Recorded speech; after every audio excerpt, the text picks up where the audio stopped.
हाँ जी, अब अगले क्वेश्चंस की बात करते हैं क्योंकि काफ़ी ज़्यादा क्वेश्चन हो गए थे, कुछ क्वेश्चंस बचे हैं उसको इस वीडियो में कवर करेंगे। अभी डी सीरीज हम सॉल्व करवा रहे हैं, ध्यान रखें किसी अदर सीरीज से मैच ना कर ले। वैसे तो हम क्वेश्चंस बोल रहे हैं साथ साथ, तो आपको समझ आ गया होगा। चलिए बात करते हैं। हाँ जी, हमारा क्वेश्चन आप देखें अगला, दो समान गोले, हम क्वेश्चन नंबर डी सीरीज का 78 है। एक समान गोले ए और बी का तापमान क्रमशः 7 डिग्री सेंटीग्रेड और 17 डिग्री सेंटीग्रेड हैं, तो वे किस अनुपात में ऊष्मा विकृत करेंगे। ठीक है, तो ऊष्मा विकृत करेंगे वो आप देख लें। हाँ जी, फॉर्मूला कौन सा है हमारे पास, वही स्टीफन बोल्ट्जमान का नियम है, सिग्मा T4। और क्या तरीका है, हाँ जी, तो ऊष्मा विकृत करने का क्या तरीका है, सिग्मा T4। और टेम्परेचर जो है यहाँ पे केल्विन में लिया जाता है, तो आप जो 7 डिग्री सेंटीग्रेड है ये 273 प्लस 7 हो जाएगा, दैट इज 280 केल्विन। और T2 की बात करें तो हो जाएगा 273 प्लस 17 दैट इज 290 केल्विन। तो इस केस में जो एनर्जी जो विकृत हो रही है, हीट जो विकृत हो रही है, उसका जो रेशियो है वो आएगा T1 4/T2 4। इसको आप T1/T2 का स्क्वायर भी लिख सकते हैं, 280/290 का होल 4, सॉरी, तो यहाँ आप 28.29 का होल 4 करेंगे। आप जब इसको डिवाइड करके सॉल्व करेंगे तो आपको एक चीज़ मिलेगी, वो है 1:1.15 या 1.48 के समथिंग मिलेगी। तो ऑप्शन जो ए है इसका करेक्ट मैच कर रहा है, ऑप्शन ए। एक दोषपूर्ण थर्मामीटर में, इसका कॉन्सेप्ट आपको बताया था, 5 से 95 पर चिन्हित किया गया है, दोषपूर्ण है, तापमान 59 डिग्री है, तो बताइए सेल्सियस पैमाने का क्या होगा। तो देखो इसका तरीका बताया था, दोषपूर्ण पैमाने, इसको मान लेते हैं एरर नाम दे देते हैं इस पैमाने का। एरर में देखिए मिनिमम कितना है 5 डिग्री, मैक्सिमम में से मिनिमम घटाइए 95 - 5 डिग्री। किसमें पूछा है उसने, सेल्सियस में पूछा है, तो C-0, मैक्सिमम कितना होता है 100, मिनिमम कितना होता है 0, क्योंकि सेल्सियस पैमाने में 0 डिग्री से 100 डिग्री तक वेरी करता है। हाँ जी, उसने दिया है कि हमको 59 डिग्री का जो है वो है हमारा मेजरमेंट है, तो 59 डिग्री हो गया ई का value, 59 - 5 degree upon that is 90 C/100। हाँ जी, ये कितना आ जाएगा, दैट इज 54, 90, 100 इक्वल टू C, 0 से 0 कैंसिल आउट हो जाएगा, ये 3 है, तो दैट इज 18, ये आ जाएगा 3 और दैट इज 6 और ये आ जाएगा 60 डिग्री। ठीक है, इसका ऑप्शन आ जाएगा 60 डिग्री। चलिए, इस पेपर में इस टाइप के 2 क्वेश्चन पूछे गए हैं। बात करते अगले की, ये केमिस्ट्री का है, फिजिक्स के क्वेश्चन की बात करते। ऊष्मा का यांत्रिक तुल्यांक की कोई विमा नहीं होती, W प्रोपोर्शनल टू H होता है, किया गया कार्य हीट जनरेशन के बराबर प्रोपोर्शनल होता है, और एक कांस्टेंट लगाते हैं J, और J क्या है, यांत्रिक तुल्यांक है। ठीक है, तो J बराबर क्या लिखेंगे, W/H, तो यहाँ W और H दोनों ही एनर्जी है, तो एनर्जी से एनर्जी की डायमेंशन कैंसिल आउट हो जाएगी और आंसर आ जाएगा M0L0Tg। डायमेंशनलेस डी ऑप्शन है। ऊष्मा गति का जो प्रथम नियम है वो किसके तुल्य है, वो ऊर्जा के तुल्य है, क्योंकि हम जानते हैं क्वेश्चन नंबर है 86, तो डेल्टा Q जो है वो du प्लस डेल्टा W। इसका मतलब क्या है, इसका मतलब ये है कि डेल्टा Q एनर्जी है, ऊष्मा है, du इंटरनल एनर्जी है, और W क्या है, ये भी कार्य है, ये भी एनर्जी है, तो एनर्जी कंजर्वेशन का है। वैसे भी दी गई जो टोटल एनर्जी है वो इंटरनल एनर्जी और W के रूप में खर्च होती है। कहने का मतलब यदि 100 जूल है, ये 40 है, तो ये 60 होगा, तो एनर्जी कंजर्वेशन होता है। एक क्वेश्चन आपको दिया गया है कि अनुप्रस्थ त्रिज्या 1 सेंटीमीटर तथा ऊंचाई 4 सेंटीमीटर के बेलन का ताप 0 डिग्री सेंटीग्रेड से 100 डिग्री सेंटीग्रेड तक बढ़ाया जाए, तो बताइए अल्फा आपको दिया है, तो बेलन का आयतन कितना बढ़ेगा। तो आप जानते हैं एक फॉर्मूला पढ़ा होगा, B' बराबर V1 plus gamma delta T। ठीक है, तो देखो ये क्या है, नया वॉल्यूम है जो हमको मिल रहा है, B क्या है, इनिशियल वॉल्यूम है, इसको V0 से भी शो कर देते हैं। गामा क्या है, ये है आयतन प्रसार गुणांक, ध्यान रखना आयतन प्रसार गुणांक हमको दे रखा है रैखिक, लेकिन गामा बराबर किसके होता है 3 अल्फा के। तो चलिए यहाँ पे इसको सॉल्व करते हैं। हमसे क्या पूछा है कितना बढ़ेगा, तो इसको ऐसा लिखा जा सकता है कि देखो जरा बी नॉट को इधर ले आओ, ज़्यादा में से कम घटेगा तो हमको डेल्टा भी बढ़ा हुआ मिल जाएगा। वी नॉट इसको 3 अल्फा लिखा जा सकता है delta T, V naught pi R square उसका हाइट 3 अल्फा और डेल्टा टी। डेल्टा टी कितना आ जाएगा, हम सारी डायमेंशन आपको बता देते हैं। डेल्टा टी आ जाएगा 100 माइनस 0 मतलब 100 आ जाएगा। अल्फा आपको 4 × 10⁻⁻⁴ दे रखा है। आर स्क्वायर के लिए रेडियस दे रखी है, एच के लिए हाइट दे रखी है। आप सॉल्व करेंगे तो आपका आंसर आएगा ऑप्शन डी में, और वो आएगा 0.48 पाई सेंटीमीटर का क्यूब। ठीक है, चलिए इसके बारे में भी आपसे बात हुई थी हमारी। इसके बारे में क्या बात हुई थी कि बीटा माइनस डिके हो या बीटा प्लस डिके हो, जेड चेंज होता है बट ए क्या होगा, नो चेंज होगा। तो इस केस में एल्फा निकल रहा है 83 BI 212 में से, 83 बिस्मिथ 212 में से पहले अल्फा माइनस हुआ है, तो अल्फा क्या होता है 2He4 होता है, तो 2 कम होगा, इसका मतलब 81। इसमें से जो भी एक नया एलिमेंट आ जाएगा और 212 में 4 करोगे तो कितना आ जाएगा, ये 108। ठीक है, उसके बाद बीटा माइनस निकला है, इसका मतलब जेड को इंक्रीज करना पड़ेगा, और जेड को इंक्रीज करोगे बीटा माइनस में तो आ जाएगा 82, यहाँ जो भी एलिमेंट आएगा, और 108 पे कोई चेंज नहीं आएगा। तो आप देख लें हमारा जो ऑप्शन है वो बी ऐसा है जिसमें 82 जेड है। नीचे से भी देख सकते हैं जो दूसरा है, पहले बीटा माइनस करें यदि इसका 83 BI 212 का, तो बीटा माइनस कर रहे हैं तो एक इंक्रीज होगा, तो 84 कोई भी एलिमेंट और 212 कांस्टेंट रहेगा, माइनस अल्फा जाएगा, इसमें से 2 घटा दो 82, और इसमें से कितना घटा दोगे 108, मतलब 4 घटा दोगे, और यहाँ पीवी बन रहा है तो यहाँ भी पीवी बन रहा है। तो अब आज का आंसर होगा ऑप्शन बी। बेलनाकार जो लेंसेज हैं, सिलेंड्रिकल जो लेंसेज हैं, वो अबिंदुकता में सी ऑप्शन में काम में लिए जाते हैं। अबिंदुकता इसमें क्या होता है कि घूमते हुए इमेज आपको दिखाई देते हैं।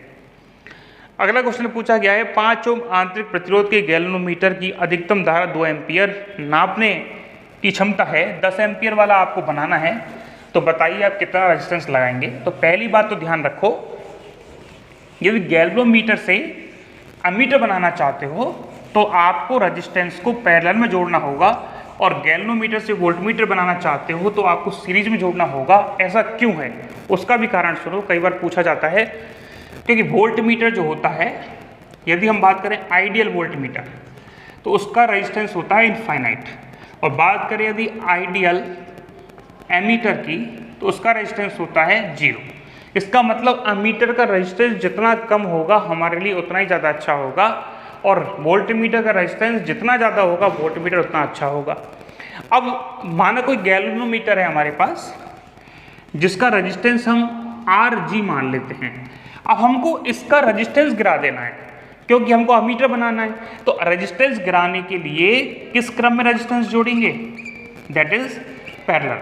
क्योंकि समांतर क्रम में यदि आप रेजिस्टेंस जोड़ते हैं कम से कम मान का, तो आपका जो रिजल्टेंट आएगा रेजिस्टेंस का, जैसे ये RG है और यहाँ हमने R शंट जोड़ दिया, तो शंट मिनिमम मान का जोड़िए, क्योंकि इन दोनों को जब कॉम्बिनेशन को आप सॉल्व करोगे पैरेलल रेजिस्टेंस के कॉम्बिनेशन से, तो आपको आपका रिजल्ट इससे कम प्राप्त होगा। फॉर एग्जाम्पल यदि ये 50 ओम का है और आपने इसको 1 ओम का जोड़ा है, तो आपको आपका रिजल्ट जो मिलेगा वो 1 ओम से कम मिलेगा। किसका, इन दोनों के R इक्विवेलेंट का। तो इस केस में हम क्या करते हैं, मिनिमम रेजिस्टेंस वैल्यू का पैरेलल में एक प्रतिरोध जोड़ देते हैं, जिससे क्या होगा, हमारा अमीटर बन जाएगा। अब वो पूछ रहा है कि कितना जोड़ूं जिससे हमारी जो करंट है वो 10 एम्पियर हो जाए। 10 एम्पियर कह रहा है, हाँ 10 की। देखो 10 एम्पियर की करंट को मेजर करना चाहता है, इसमें बताया उसने 2 एम्पियर जाती है, तो यहाँ से कितनी जाएगी फिर 8 एम्पियर। बात आ गई समझ में। RG जो है उसने 5 ओम दे रखा है और इसके बारे में कह रहा है हमको नहीं पता। तो इस केस में देखो दोनों पैरेलल में है ना ये, तो वोल्टेज बराबर होंगे। तो voltage on galvanometer, voltage on R shunt पे। गैल्वेनोमीटर में V बराबर IR से 2 एम्पियर करंट है। R कितना है इसका 5 ओम। देखो ये है 8 मल्टीप्लाई बाई RS, तो आ जाओ RS बराबर कितना आ जाएगा, ये आ जाएगा 5/4 दैट इज 1.25 ओम। तो आपका जो ऑप्शन है वो है ऑप्शन सी। क्वेश्चन नंबर कौन सा है भाई, क्वेश्चन नंबर है ये 90। क्वेश्चन नंबर 91 की बात करते हैं, ग्रेफाइट वाला अपने क्वेश्चन में नहीं है। एक पिंड ब्रह्मावस्था से गिरने पर अधिकतम सेकंड में पथ की कुल दूरी की आधी दूरी चलता है तो गिरने की ऊंचाई बताओ। तो ध्यान रखना ये क्वेश्चन कई बार सेम फॉर्मेट में पूछा गया है, तो इसके कॉन्सेप्ट को आप समझ लें और याद भी रखें, इजी वे में आपको याद भी हो जाएगा। देखें यदि एक पार्टिकल को छोड़ा गया है h हाइट पे, h हाइट ऊपर से छोड़ा गया है और छोड़ा है ड्रॉप किया गया है, तो ध्यान रखना जैसे ड्रॉप का शब्द लेगा, फ्री फॉल का शब्द लेगा तो इनिशियल वेलोसिटी 0 हो जाएगी। हाँ जी, एक्सेलरेशन कितना लगेगा, नीचे की तरफ -g लगेगा, लेकिन नीचे की तरफ पूरा हम फ्रेम ऑफ रेफरेंस लेंगे तो +g भी आप इस्तेमाल कर सकते हो, लेकिन नीचे क्या लगेगा, g लगेगा। आपसे क्या कहा है कि लास्ट 30 सेकंड में, मतलब ये जो h/2 दूरी होगी ये तय करता है वो लास्ट सेकंड में, और हम मानते हैं कि ये जो टाइम है ये है पूरा इसमें लगने वाला t। तो t टाइम में h/2 दूरी तय करने में एक इक्वेशन लगा सकते हैं। h डिस्टेंस तय करना चाहते हैं, इनिशियल वेलोसिटी 0 है क्योंकि हम फॉर्मूला लग देते पहले s बराबर u + ½ at²। कंप्लीट हाइट को तय करने में कितना समय लगेगा, 0 + ½ gt² लगेगा, इक्वेशन नंबर 1। ठीक, दूसरा उसने कहा है कि 1 सेकंड में, लास्ट वाली सेकंड में h/2 है, तो ऊपर वाली h/2 जो तय होगी वो होगी t-1 सेकंड में। ठीक है, तो h/2 को तय करने में कितना समय लग रहा है, 0 + ½ gt-1 का whole square, equation number 2। Equation number 2 है। अब देखो क्या करना है, हमको क्या चाहिए वैल्यू, h का वैल्यू यहाँ लिख सकते हैं। कैसे लिखेंगे, देखो ½ gt² मल्टीप्लाई बाई ½ बराबर ½ gt-1 का होल स्क्वायर। तो ½ से ½ कट गया, t² बाई इसको 2t-1 का होल स्क्वायर लिखा जा सकता है। अब आप इसको सॉल्व कर लीजिए, चलो हम करके बता देते हैं।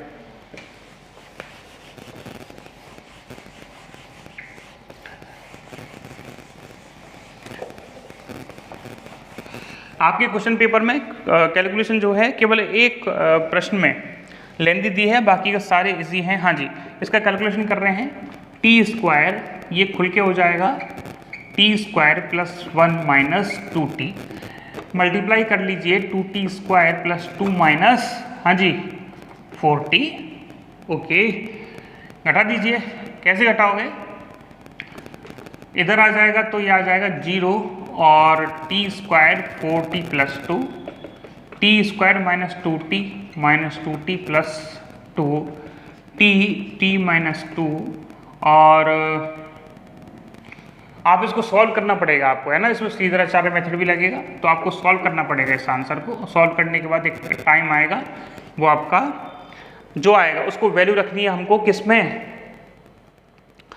वैल्यू रखनी है किसमें, इसमें ये वाला। ठीक है, तो आपका आंसर 57 मीटर आ जाएगा। चलिए कैलकुलेशन करना पड़ेगा, समय इतना हमारे पास नहीं है, तो आप अपने हिसाब से कैलकुलेशन कर ले, लेकिन मेथड ये लगेगा। पहले हमको क्या करना है, टोटल हाइट का कॉन्सेप्ट लगाना है, उसके बाद जो रिमेनिंग टाइम है उसका कॉन्सेप्ट लगाना है, दोनों को बराबर करके आंसर आ जाएगा। हाँ जी, अगले क्वेश्चन की बात करते हैं। अगला क्वेश्चन जो है हमारा वो है गुटका, मतलब एक पिंड है, एक वस्तु है जो घर्षण गुणांक म्यू है, एंगल थीटा है। क्वेश्चन नंबर है 98। बताइए यदि आप एंगल इंक्रीज करोगे तो फ्रिक्शन फोर्स में क्या चेंज आएगा। तो इसका एक आप जानते होंगे वैसे कि एक इक्वेशन बनेगी जिसकी हेल्प से हम इसको सॉर्ट आउट कर सकते हैं, सॉल्व कर सकते हैं। आ जाइए, इक्वेशन कौन सी बनेगी। फॉर एग्जाम्पल ये हमारा एक, ऐसा करते हैं मार्कर चेंज कर लेते हैं,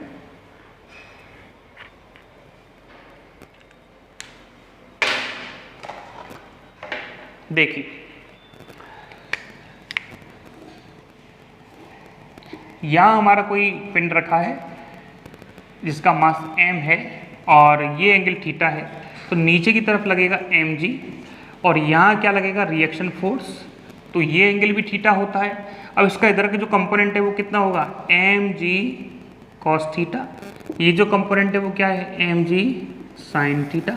अब r के बराबर कौन है mg cos थीटा, तो r बराबर किसके हो जाएगा mg cos थीटा के। चलिए फ्रिक्शन फोर्स का फॉर्मूला क्या होता है, फ्रिक्शन फोर्स का फॉर्मूला होता है Fr बराबर फ्रिक्शन कांस्टेंट और रिएक्शन फोर्स, तो म्यू mg cos थीटा बराबर फ्रिक्शन फोर्स, मतलब फ्रिक्शन फोर्स डिपेंड करता है सीधा सीधा cos थीटा पे। अब आप देख लें जैसा थीटा बढ़ाएंगे वैसा cos थीटा घटेगा और cos थीटा घटेगा तो क्या घटेगा फ्रिक्शन फोर्स, तो उसने क्या घटाया क्या बढ़ाया, धीरे धीरे थीटा को बढ़ा रहा है, cos थीटा घटेगा फ्रिक्शन फोर्स भी घटेगा, ऑप्शन ए। हाँ जी, बात कर रहे हैं 101 नंबर के क्वेश्चन की। L बराबर 2 हेनरी दिया है, चौक कुंडली है भाई, और आपसे कहा गया है कि वोल्टेज जो अप्लाई किए वो 100 वोल्टेज है और जो फ्रीक्वेंसी है वो 50 हर्ट्ज है। तो बताइए कितनी धारा जो है आपको मिलने वाली है। तो करंट निकाल देते हैं। करंट का क्या फॉर्मूला है, B बराबर I बराबर B अपॉन R। जो वोल्टेज दिए हैं वो कितने हैं, I बराबर है B अपॉन R और जो वोल्टेज दिए हैं वो कितने हैं साहब, वो है 100 वोल्ट। और यहाँ यदि ये इंडक्टर है, चौक कुंडली है, तो प्रतिरोध की जगह हम प्रतिघात काम में लेते हैं जिसको हम देते हैं XL और ये होगा ओमेगा L के बराबर। तो I बराबर 100 2 पाई F इंटू L, हाँ जी 100 upon 2 pi multiply by F 50 hertz है और L जो है L वो कितना आएगा भाई, दे रखा है 2, तो ये आ जाएगा 2 से 2 कैंसिल आउट हो गया, तो 1/2 पाई आंसर आएगा आपका। ठीक है, चलिए ऑप्शन बी करेक्ट है। सुनिए ऑप्शन रुकिए एम्पियर की धारा प्रवाहित की जाती है DC बराबर 0, तो इंडक्टर जो होता है किस टाइप की धारा को फ्लो होने देता है, क्योंकि इसका एक्सेल होता है F बराबर 0, DC के लिए करेगा और ये DC को जाने देगा, है ना। तो इसका 1/2 पाई है और इसका आप करोगे AC। ठीक है, ऑप्शन ए। विद्युत भाग बल क्या होता है, विद्युत भाग बल का मतलब वोल्टेज ही होता है और आप जानते हैं कि जो हमारी इलेक्ट्रिकल एनर्जी होती है वो होती है Q इंटू V और B बराबर वोल्टेज बराबर होता है U अपॉन Q, मतलब एनर्जी पर यूनिट चार्ज। तो ऑप्शन सी इसका करेक्ट होगा। बात करते हैं, हाँ जी, एक प्रोटॉन एवं एक अल्फा कण के विशिष्ट आवेश का अनुपात। तो विशिष्ट आवेश का मतलब क्या होता है भाई, charge upon mass, Q upon M। तो चलिए Q अपॉन M की बात कर लेते हैं। हाँ जी, Q अपॉन M, तो प्रोटॉन के लिए बात करें तो Q कितना होता है E और मास कितना होता है प्रोटॉन के मास के बराबर। बात करें अल्फा कण की तो चार्ज डबल होता है और मास होता है 4 टाइम, डिवाइड कर दीजिए, E से E कट गया, MP से MP कट गया और ये 2:1 इसका आंसर आ जाएगा आपका। ठीक है, केपलर का जो लॉ है क्षेत्रीय वेग नियत रहता है, ये एंगुलर मोमेंटम कंजर्वेशन का लॉ है, areal velocity with respect to time that is L upon 2m। ठीक है, तो एंगुलर मोमेंटम कंजर्वेशन का लॉ होता है। हाँ जी, पीजीटी एग्जाम में तैयार रहिएगा, जो केपलर का थर्ड लॉ है T² प्रोपोर्शनल टू AQ, इससे क्वेश्चन बनेगा। ठीक है, हाँ जी, इससे क्वेश्चन बनने वाला है पीजीटी एग्जाम में, 100% बनेगा। इस बात को ध्यान रखें, परमाणु में, ये इंपॉर्टेंट क्वेश्चन है, परमाणु में विविक्त ऊर्जा स्तर होते हैं, ये किसके प्रयोग से दर्शाया गया, ये आरपीएससी फर्स्ट ग्रेड में भी पूछा हुआ क्वेश्चन है। तो इसका फ्रैंक तथा हर्ट्ज, ऑप्शन है बी, फ्रैंक तथा हर्ट्ज ने हमको एनर्जी क्वांटाइजेशन के लेवल्स के बारे में बताया था। यदि परमाणु का आकार, नहीं ये केमिस्ट्री के क्वेश्चन है सभी। हाँ जी, एक क्वेश्चन और है ग्रेविटेशन का, जिसमें कहा गया है कि एक द्रव्यमान m है, त्रिज्या यदि r है पृथ्वी की, यदि पृथ्वी की सतह से g एक्सेलरेशन हो तो बताइए r/3 ऊंचाई पर क्या मान होगा। तो आपको जानकारी के लिए बता दें, जब आपका मान h का, हाइट का मान पृथ्वी की रेडियस के बराबर या उसके आसपास दे रखा हो या बहुत ज़्यादा दे रखा हो, तो फॉर्मूला कौन सा अप्लाई करोगे, g' बराबर g 1 - 1 + h/r का होल स्क्वायर। लेकिन यदि हमारी h की वैल्यू बहुत छोटी है r की तुलना में तो आप सीधा फॉर्मूला लगा सकते हो g1 - 2h/r। ध्यान रखना ये फॉर्मूला कब वैलिड है, जब h बहुत छोटी हो, लेकिन हमारे उसने h जो है वो r/3 दी है तो छोटी नहीं है, वो काफ़ी बड़ी है, तो ये फॉर्मूला लगेगा g' बराबर g1 प्लस हाँ जी r/3 इंटू r का होल स्क्वायर दैट इज कितना आ जाएगा 9g/16 9g/16 ऑप्शन होगा ए। अगले क्वेश्चन की बात करें कि एक इक्वेशन दी है alpha beta minus gamma upon time और मल्टीप्लाई बाई वेलोसिटी। चलिए इसको भी पढ़ लेते हैं, इसको भी समझ लेते हैं। इसके लिए आपको याद हो तो एक समघातता नियम बताया था कि किसी भी इक्वेशन में होमोजेनिटी प्रिंसिपल, होमोजेनिटी लॉ या प्रिंसिपल के अकॉर्डिंग क्या होता है कि किसी भी इक्वेशन में जो फिजिकल क्वांटिटीज़ हैं वो यदि ऐड हो रही हैं, जुड़ रही हैं, घट रही हैं तो वो सेम डायमेंशन की होनी चाहिए। यदि ऐसा नहीं है तो इक्वेशन गलत होगी। आपने यूनिट एंड डायमेंशन में पढ़ा होगा, नहीं पढ़ा है तो वीडियोस अपलोडेड हैं यूपीपीजीटी की, फ्री ऑफ कॉस्ट है, आप देख सकते हैं। उसमें कई सारे क्वेश्चन अच्छे समझाए हुए हैं। हमारा जो पीजीटी फिजिक्स पॉइंट है उस पर इसकी डीपीपीज भी हैं बहुत सारी, डेली प्रैक्टिस प्रॉब्लम दे रखी है और कई सारे क्वेश्चन इसी टाइप के करवा रखे हैं। देखो पेपर में जो चलन आ रहा है, जो ट्रेंडिंग है वो e⁻∞ का है। यह हो सकता है t² पूछ ले, t पूछ ले कि what is the dimension of alpha. ध्यान रखना e में जो भी क्वांटिटीज आ रही हैं उनका लास्ट में डायमेंशन m0 l0 t0 ही आना है, और वो इसलिए आना है क्योंकि e⁻1 हो सकती है, 2 हो सकती है, मतलब e में नंबर हो सकता है, तो नंबर का डायमेंशन m0 l0 t0 आता है। इस वजह से अल्फा t² का डायमेंशन यदि m0 l0 t0 है तो अल्फा का डायमेंशन क्या होगा t-2। इसको ऐसा भी लिख सकते हैं m0 l0 t-2। इसको डिवाइड कर दो, ठीक है। और भी कई सारे क्वेश्चन पूछे जा रहे हैं। साइन अल्फा t का डायमेंशन बताइए, what is the dimension of alpha. तो साइन के अंदर एंगल होता है, एंगल m0 l0 t0 होता है, तो अल्फा t का जो डायमेंशन वो कितना है m0 l0 t0। तो अल्फा का डायमेंशन क्या आ गया m0 l0 t0 upon t1, t को नीचे ले आओ, तो अल्फा का डायमेंशन क्या आ गया t-1। ऐसे ही आपका क्वेश्चन पूछा गया है कि एक कोणीय संवेग मतलब L जो है वो आपको दे रखा है L बराबर alpha beta minus gamma upon time multiply by velocity. तो देखो इसको अच्छे से खोल के लिख लो, alpha beta velocity minus gamma velocity upon time, ठीक है। चलिए तो ये वेलोसिटी है, ये टाइम है, गामा है, तो सबसे पहले गामा का ही इजी रहेगा और किसके बराबर होना चाहिए एंगुलर मोमेंटम के, तो m/r से आप एंगुलर मोमेंटम का डायमेंशन निकालेंगे तो m1 l2 t-1 आ जाएगी। इसकी डायमेंशन इन दोनों के बराबर होनी चाहिए, तो m1 l2 t-1 angular momentum बराबर होगा, क्योंकि आपको पता है ये जो टोटल क्वांटिटीज़ की डायमेंशन है, ये जो टोटल डायमेंशन है वो एंगुलर मोमेंटम के बराबर होनी चाहिए। तो हमने इसको पकड़ लिया गामा b/t। b की डायमेंशन हम जानते हैं दैट इज l1 t-1 और ये भी हम जानते हैं दैट इज t1।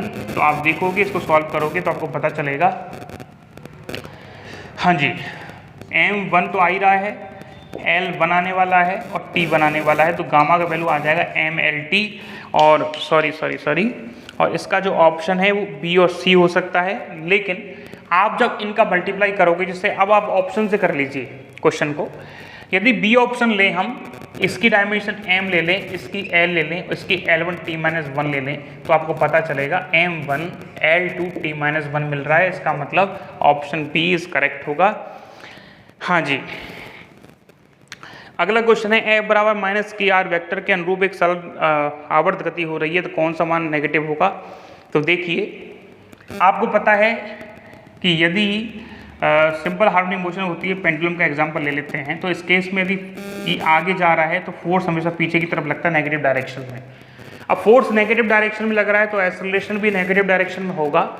यदि आप पोजीशन का डॉट कर रहे हैं नेगेटिव डायरेक्शन वाले क्वांटिटीज़ के साथ तो आपका आंसर नेगेटिव में आएगा हमेशा। तो देखो ऑप्शन ए जो है फोर्स भी नेगेटिव होता है, d² r/dt² एक्सेलरेशन भी नेगेटिव होता है, तो नेगेटिव नेगेटिव हो जाएगा प्लस। नीचे वाले केस में माइनस प्लस का कोई लॉजिक नहीं है क्योंकि हमको ऊपर वाले इक्वेशन से सॉल्व करना पड़ेगा। सी जो इक्वेशन है उसमें आर वेक्टर का मल्टीप्लाई एक्सेलरेशन से हो रहा है, तो एक्सेलरेशन नेगेटिव होता है, आर वेक्टर पॉजिटिव है, तो आंसर आएगा नेगेटिव, तो सी इसका ऑप्शन होगा। बात करते हैं अगले क्वेश्चन की। एक क्वेश्चन कहा गया है समान दाब पर जो विशिष्ट ऊष्मा है, मतलब सीपी जो है उसका मान सीवी से ज़्यादा क्यों होता है, उसका कारण आप सुन लें। और इसका कारण बहुत अच्छा है, सभी एग्जाम्स में लगभग पूछा जाता है। सीपी अपॉन सीवी से क्वेश्चन आता ही आता है, चाहे वो आप ये फॉर्म में देते हो, चाहे वो आपको इस फॉर्म में पूछ ले,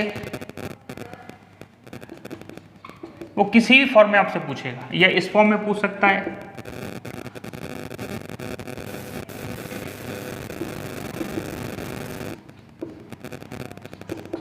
हो सकता है इस फॉर्म में पूछ ले। ठीक है, तो देखो हमारी क्या होता है, डेल्टा क्यू बराबर D U plus P D V होता है। ठीक है, हम बात करें सीवी की। सीवी का मतलब समझो, ये क्या है, हीट कैपेसिटी है, हीट है कब, जब वॉल्यूम कांस्टेंट हो, और जब वॉल्यूम कांस्टेंट होगा तो ये क्या हो जाएगा, जीरो। जब वॉल्यूम कांस्टेंट है तो वर्कडन तो होगा नहीं। इसका मतलब हमारी जो हीट है, हमारी जो दी गई हीट है वॉल्यूम कांस्टेंट के केस में वो केवल एक काम करेगी, इंटरनल एनर्जी को बढ़ाएगी। ठीक, लेकिन यदि प्रेशर कांस्टेंट है तो प्रेशर कांस्टेंट होने पर हमारा जो वर्कडन है वो अब जीरो नहीं होगा। तो प्रेशर कांस्टेंट होने पर दी गई हीट दो काम करती है, एक नहीं दो काम करेगी। पहला इंटरनल एनर्जी को भी बढ़ाएगी और दूसरा वर्कडन भी करेगी। तो सीपी जो होती है वो ज़्यादा होती है सीबी से, क्यों, क्योंकि सीपी दो काम करती है, इंटरनल एनर्जी को भी बढ़ाती है और वर्कडन को भी करती है, जबकि हमारी जो सीवी होती है वो वर्कडन नहीं करती, केवल इंटरनल एनर्जी को इंक्रीज करती है। चलिए बात करते हैं अगले क्वेश्चन की, दैट इज सम न्यूट्रॉनिक 123। सम न्यूट्रॉनिक का मतलब जिसमें न्यूट्रॉन की संख्या समान हो, तो आप देख लीजिएगा ऑप्शन आई थिंक बी है, तो 11 Na23 है, तो यहाँ जो प्रोटॉन है वो 11 हैं, और आप 23 में से 11 घटाओगे तो 12 आ जाएंगे न्यूट्रॉन।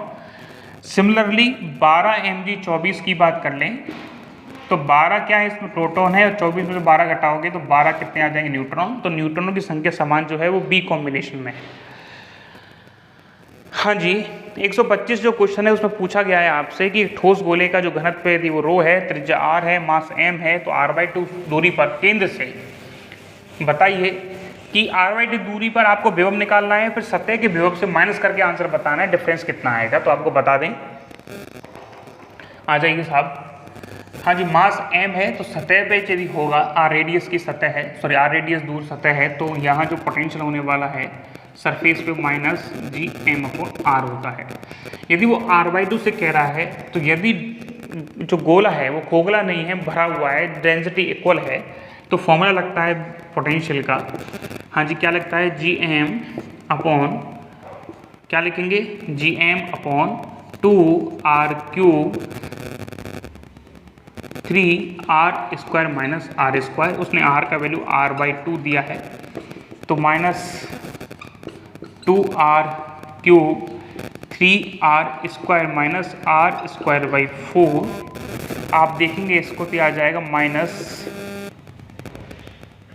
11 Gm/8r। ठीक है, ये क्या आ गई, पॉइंट P पर, ये पॉइंट P मान लेते हैं, तो P पॉइंट पे आ गया हमारे पास पोटेंशियल, सतह पे ये है।